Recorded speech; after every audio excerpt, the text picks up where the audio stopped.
अस्सलाम वालेकुम दोस्तों, मैं हूं आसिम सोहेल और आप देख रहे हैं मेरा यूट्यूब चैनल और फेसबुक पेज। उम्मीद करता हूं कि आप सब खैरियत से होंगे।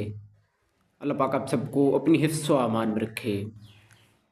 दोस्तों, सर्दियों में अखरोट खाने के बहुत से फ़ायदे हैं, लेकिन इसके इस्तेमाल का तरीका और कुछ नुकसानात का भी पता होना बहुत ही ज़रूरी है। अगर इसके फ़वाइद की बात करें तो अखरोट को दिमाग की ग़ज़ा कहा जाता है, क्योंकि ये ओमेगा 3 फैटी एसिड्स से भरपूर होता है, जो याददाश्त और दिमाग की कारकर्दगी को बेहतर बनाते हैं। अखरोट में मौजूद ओमेगा 3 एंटीऑक्सीडेंट और सेहतमंद चिकनाइयाँ दिल की शरियानों को साफ रखते हैं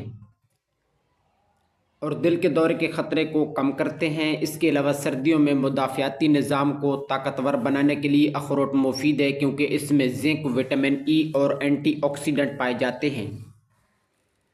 इसके साथ साथ सर्दियों में जोड़ों का दर्द बढ़ जाता है। अखरोट में मौजूद ओमेगा 3 सोजिश को कम करके आराम देता है। सर्दियों में जिस्म को गर्म और ताकतवर रखने के लिए अखरोट बेहतरीन कुदरती तवानाई का ज़रिया है। इसके साथ साथ खुश्क मौसम में अखरोट जल्द और बालों को नमी और चमक फराहम करता है। इसके नुकसान की बात करें तो इसमें कैलोरीज होती है, ज़्यादा खाने से वज़न बढ़ सकता है। इसके अलावा कुछ लोगों को इससे एलर्जी भी हो सकती है, जैसे ख़ारिश या सूजन हो सकती है। इसके साथ साथ बहुत ज़्यादा खाने से तेज़ाबियत भी हो सकती है। इस्तेमाल का तरीका यह है कि इसके 3 अदद रात को पानी में भिगोकर सुबह ले सकते हैं। इसको शाम के वक्त भी खा सकते हैं।